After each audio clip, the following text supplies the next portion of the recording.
আসসালামু আলাইকুম ভাইয়ারা, তোমরা সবাই কেমন আছো? আশা করি সবাই অনেক ভালো আছো। তো আমি মুসনাদ ভাইয়া তোমাদের সাথে আছি। তো আজকে তোমাদের ম্যাথমেটিক্স এর সরলরেখা চ্যাপ্টার নিয়ে আলোচনা করা হবে। তো ভিডিওর শুরুতেই বলে নিচ্ছি ভাইয়া, তো তোমরা যারা এ পর্যন্ত সরলরেখা ক্লাস করো নাই কখনো, ইভেন যারা ভাবতেছো যে আমি তো 9-10 জানি না, তো তাহলে 9-10 এর বেসিক না দিয়ে কি আমি এই সরলরেখা ক্লাসটা শুরু করবো কিনা, তো তাদের জন্য বলতেছি যে তোমরা নির্দ্বিধায় শুরু করতে পারো। কারণ আমি এমন ভাবে ক্লাস নিব যে আমার আমার কাছে জানা থাকবে যে তোমরা কিছুই জানো না, তোমরা কিছুই পড়ো না। ঠিক আছে? তো যারা কনফিউশনে ছিলা তারা ক্লাসটা চালিয়ে যাও, ইনশাল্লাহ তোমাদের অনেক হেল্পফুল হবে। আর যারা ভাবতেছো না আমি তো ভাই একবার ক্লাস করছিলাম বাট ভুলে গেছি, তো তাদের জন্য বলতেছি সমস্যা নাই, তোমরাও এই ক্লাস করতে পারবা। কারণ এই ক্লাস করার মাধ্যমে তোমাদের শুধু বেসিকই যে হবে তা কিন্তু না, এটা তোমাদের অ্যাডভান্স লেভেল, অর্থাৎ তোমরা কিন্তু একাডেমিকই নয়, সোজা একবারে অ্যাডমিশন পর্যন্ত এই সরলরেখা চ্যাপ্টার নিয়ে কোনো কনফিউশন থাকবে না আর আমার ক্লাসগুলো করার পর। তো আশা করি তোমরা সবাই আমার সাথে যুক্ত হবা। আর চলো বেশি কথা না বাড়িয়ে আমরা সরলরেখা চ্যাপ্টারটা শুরু করি। ওকে, তো ভাইরা দেখো আমি সরলরেখা চ্যাপ্টারটা মেইনলি কয়েকটা ইম্পর্টেন্ট টপিক আর কতগুলা জাস্ট জানতে হবে শিখতে হবে, সেই জন্য মোট 13 থেকে 14টা টপিক ইনক্লুড করছি। তো এই 13টা 14 থেকে টপিক যদি তোমাদের কমপ্লিট হয়ে যায় তাহলে কিন্তু তোমাদের আর এক্সট্রা পড়া লাগতেছে না, কোনো বইও দেখা লাগবে না। কারণ আমি অবশ্যই তোমাদের স্যার অ্যান্ড অক্ষরপত্র সলিউশন সহ তোমাদের সব করিয়ে দিই। সো অনেকেই বললো যে ভাই আপনার ক্লাস করতে কি বই লাগবে? সরি ভাই, আমার ক্লাস করতে কোনো বই লাগবে না। সো জাস্ট হোয়াইট বোর্ডে যা লিখবো তা তোমরা খাতায় তুলবা। অ্যান্ড সবচেয়ে যেটা ইম্পর্টেন্ট কথা, কখনো ক্লাস টয়েস দিয়ে দেখবে না। তোমরা সবসময় ক্লাস যেরকম নর্মাল যে স্পিড আছে ওই স্পিড দেখবা। কারণ টয়েস স্পিড দিয়ে যখন দেখবা তখন কিন্তু তোমাদের কি ব্রেন ক্যাচ করতে পারবে না। সো কখনোই টয়েস স্পিড দিয়ে দেখবা না। আর তাছাড়া কন্টিনিউ করো, সমস্যা নাই। দেখো 13 থেকে 14টা টপিক যদিও আছে বাট আমার ক্লাস অত লাগবে না। ক্লাস মেবি তোমার 8 থেকে 10টা ক্লাস লাগবে অ্যান্ড সিকিউ সলভ করবো, সব মিলে হয়তো 10টা ক্লাস লাগবে। তো আশা করি সবাই আমার সাথেই থাকবা। তো চলো, তো আমরা টপিক গুলো আগে লিখে নিই। ফার্স্টে আগে টপিক গুলো লিখে নিই। তো 1 নাম্বার টপিক দেখো, স্থানাঙ্ক ব্যবস্থা। স্থানাঙ্ক ব্যবস্থা। দেখো স্থানাঙ্ক ব্যবস্থা কি? স্থানাঙ্ক ব্যবস্থা কি, যার মাধ্যমে আমরা কোনো বিন্দুর অবস্থান নির্ণয় করি তাই হচ্ছে স্থানাঙ্ক ব্যবস্থা। আর এই স্থানাঙ্ক ব্যবস্থা মূলত দুই প্রকার, কার্টেসীয় স্থানাঙ্ক ব্যবস্থা আর কি পোলার স্থানাঙ্ক ব্যবস্থা। তো কার্টেসীয় থেকে পোলারে কনভার্ট, পোলার থেকে কার্টেসীয় কনভার্ট, এরকম অনেকগুলা কনভার্সন তোমরা দেখতে পাবা। তো স্থানাঙ্ক ব্যবস্থা আমরা 1 নাম্বার টপিকে দেখবো। 2 নাম্বারে দেখো আছে কি, শীর্ষবিন্দু নির্ণয়।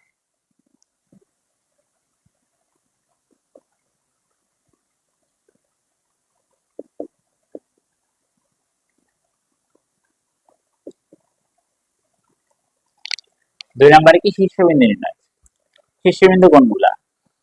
যেরকম ধরো আমরা এক্স ওয়াই বা তোমার পোলার যেগুলো আছে, যেমন আর থিটা এগুলো দিয়ে যে আমরা শীর্ষবিন্দু গুলা যাচাই করি যে এক্স ওয়াই কোথায় যে মিলিত হলো। তো এই শীর্ষবিন্দু গুলা নির্ণয়, এটা আমরা 2 নাম্বার টপিকে দিচ্ছি। তো 3 নাম্বার টপিকে আছে ভাই বিভক্ত করো।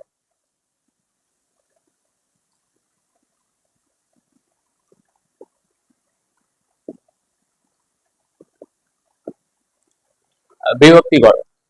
বিভক্তিকরণ হচ্ছে ভাইয়া যেরকম রেখা থাকবে বা দুটি বিন্দুর মাধ্যমে যে রেখা উৎপন্ন হবে তার ভিতর তোমার অন্তর্বিভক্ত বহির্বিভক্ত, এগুলো নিয়ে অনেক কথা বলা হবে। তো দেখো ভাইয়া 4 নাম্বারে কি আছে। 4 নাম্বারে রাখছে হচ্ছে ত্রিভুজের ক্ষেত্রফল বা যত প্রকার ক্ষেত্রফল আছে যত প্রকার লেখো, যত প্রকার ক্ষেত্রফল আছে।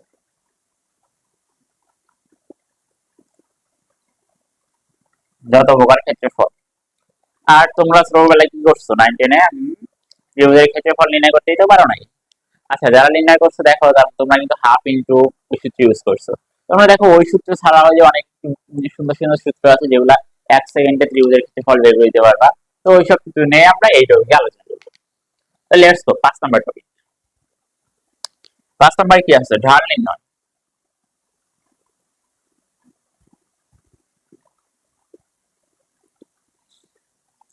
দেখো ঢাল নির্ণয়, তোমরা অনেকেই ঢাল নির্ণয় হয়তো পড়ছো 9-10 প্লাস এইচএসসি তেও অনেকে অনেক ভাই ক্লাস নিয়ে তার ঢাল নির্ণয় পড়ছো, বাট তোমরা জানো না যে বিশ্বে কত প্রকার ঢাল আছে। অনেক প্রকার ঢাল আছে ভাই, শিওরলি অনেক প্রকার ঢাল আছে, বাট সেগুলা যে কিছু কয়েকটা জাস্ট 2 থেকে 3টা সূত্রের মাধ্যমে সব ঢাল তুমি কেমনে কি বের করতেছো একবারে সব অপারেশন করতে পারবা। তো সেগুলাই আমি এই টপিকে তোমাদের ডিটেলসে আলোচনা করবো, সেই জন্য কিন্তু আমি দেখো এক্সট্রা একটা টপিক দিছি পুরো ঢাল নির্ণয়। ওকে, তো 6 নাম্বার টপিক দেখো। 6 নাম্বার টপিক হচ্ছে যত প্রকার সমীকরণ।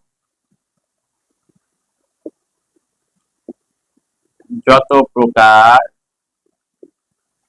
সমীকরণ,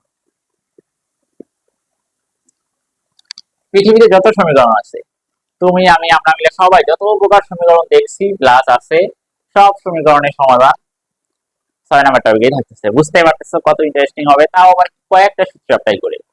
ওকে দেখো, তাহলে 7 নাম্বারে কি? 7 নাম্বারটা একবারে ভিভিসি ইম্পর্টেন্ট। ওকে, ছেদাকৃতি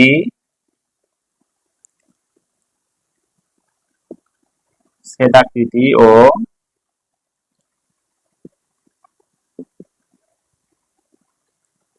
ত্রিকোণমিতির রেখা।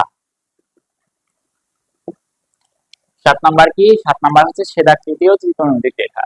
এটা হয়তো তোমরা নাম শুনতেছো অনেক বড় নাম, ইয়া বড়, বাট দেখো বেশি বড় না, বুঝছো? সহজ আছে অনেক। এগুলা এমসিকিউ এর জন্য এটা সবচেয়ে ইম্পর্টেন্ট। ইভেন অ্যাডমিশন তো করাই লাগবে না, হ্যাঁ সব জায়গায় আসে। ওকে, 7 নাম্বার গেল। 8 নাম্বার দেখো। 8 নাম্বারে হচ্ছে মধ্যবর্তী কোণ নির্ণয়। মধ্যবর্তী কোণ নির্ণয়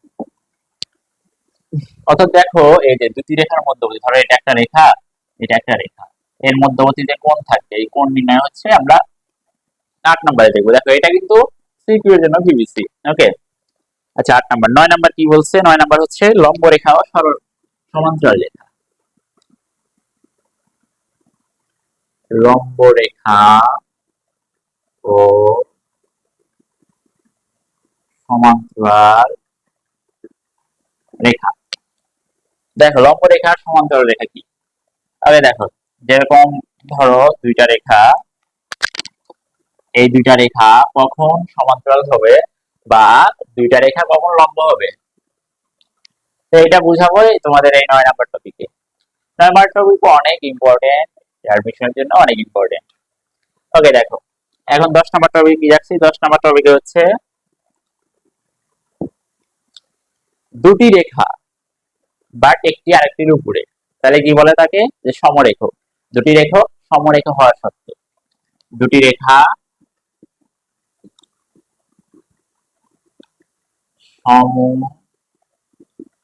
সমরেখ হওয়া শর্ত। যদিও লেখা বড় মনে হচ্ছে, বাট এই টপিকটা একদম ছোট আর অত ইম্পর্টেন্ট না, বাট জানার জন্য শিখতে হবে। ওকে দেখো, এখন 11 নাম্বার। 11 নাম্বার রাখছি বিভিন্ন দূরত্ব নির্ণয়। বিভিন্ন দূরত্ব নির্ণয়।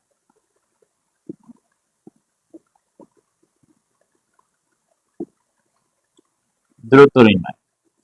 ওকে, আমরা যত প্রকার দূরত্ব দেখবো বিভিন্ন ক্লাসে কোশ্চেন আছে, তো ওগুলো আমরা সলভ করবো 11 নাম্বারে। এটা কিন্তু একবার ধরো ম্যাথমেটিক্যাল টপিক বলতে পারো। ওকে, তো 12 নাম্বারে দেখো। 12 নাম্বারে হচ্ছে কোণের সমদ্বিখণ্ড।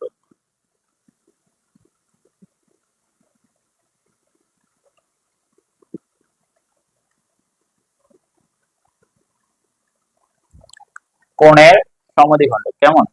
কোণের সমদ্বিখণ্ড মেইনলি সিকিউর জন্য আসে, যেমন ধরো এইটা একটা কোণ, এর সমদ্বিখণ্ড, সমদ্বিখণ্ড করে রেখা আছে এর সমীকরণ। ওকে যাই, কোণের সমদ্বিখণ্ড। 13 নাম্বারে দেখো কি আছে। লম্ব দ্বিখণ্ডক। কোন রেখার লম্ব দ্বিখণ্ডক।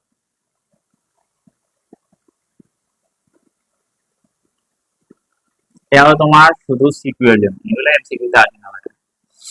আর 14 নাম্বার কি? প্রতিবিম্ব। প্রতিবিম্ব তোমরা অনেকে হয়তো 9-10 দেখো ফিজিক্সে পড়ছো, ফিজিক্সে যখন প্রতিফলন পড়ছো, তো তখন ওখানে প্রতিবিম্ব কথাটা ছিল। প্রতিবিম্ব মানে জাস্ট তুমি মাঝখানে একটা দর্পণ রাখবা, তারপরে ওই দর্পণে যে তোমাকে দেখাবে, দেখো তুমি যদি ধরো সে এটা হচ্ছে তুমি, ওকে, এইটুকু দূরত্বে এটা হচ্ছে দর্পণ। দেখো তুমি কিন্তু এক্স্যাক্টলি তোমার প্রতিবিম্বটা ঠিক এইটুকু দূরত্বেই এই পাশে দেখতে পারবা। দেখো এই পাশে দেখতে পারবা, তো এটা হচ্ছে প্রতিবিম্ব মূলত। ওকে, দেখ প্রতিবিম্ব সম্পর্কে আমরা যে ম্যাথমেটিক্যাল টার্মগুলো আছে সেগুলো দেখি। তো আমার মেইনলি টপিক ভাই এই 14টা টপিকই, বেশি টপিক দিই নাই যে তোমরা ঘাবড়ে যাবা, বাট কোনো টপিক বাদও দেই নাই। সমস্যা নাই, পুরা চ্যাপ্টার জুড়ে এই টপিক গুলাই রয়েছে, তাছাড়া কোনো টপিক নাই। ওকে, এখন তাহলে কি হ্যাঁ এরপরে কি? এরপরে হচ্ছে একটা জাস্ট আমি লাস্ট একটা টপিক রাখবো, সেটা হচ্ছে 15 নম্বর টপিক কি, যে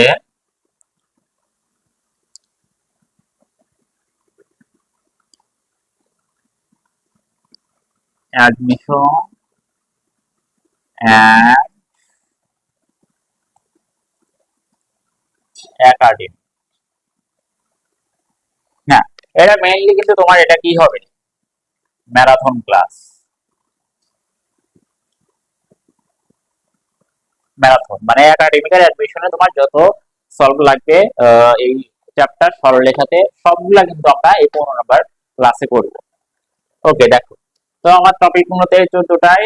যদি আমার সাথে থাকো অবশ্যই তোমরা এই 14টা টপিক আয়ত্ত করতে পারবে, সাথে সাথে তোমাদের এই ম্যাথমেটিক্স এর সরলরেখা চ্যাপ্টার ওভারঅল ভাই কোনো মানে কনফিউশন ছাড়া ওভারঅল তোমার কমপ্লিট হয়ে যাবে। আর 15 নাম্বার যদি ক্লাসটা কেউ ইচ্ছা করো কইরো, কারণ এখানে তোমার একাডেমিক আর অ্যাডমিশন দুইটা মিলে একসাথে সব সলভ করে দেওয়া আছে। আর হ্যাঁ, যত তোমার শর্টকাট আছে এই 15 নাম্বার ক্লাসে কিন্তু পাবা। এই 14 পর্যন্ত কিন্তু কোনো শর্টকাট পাবা না ভাইয়া, 15 নাম্বার ক্লাসে তুমি শর্টকাটও পেয়ে যাচ্ছ। ওকে, তো আশা করি তোমরা সবাই আমার সাথে থাকবা। আজকে এই পর্যন্তই। আসসালামু আলাইকুম।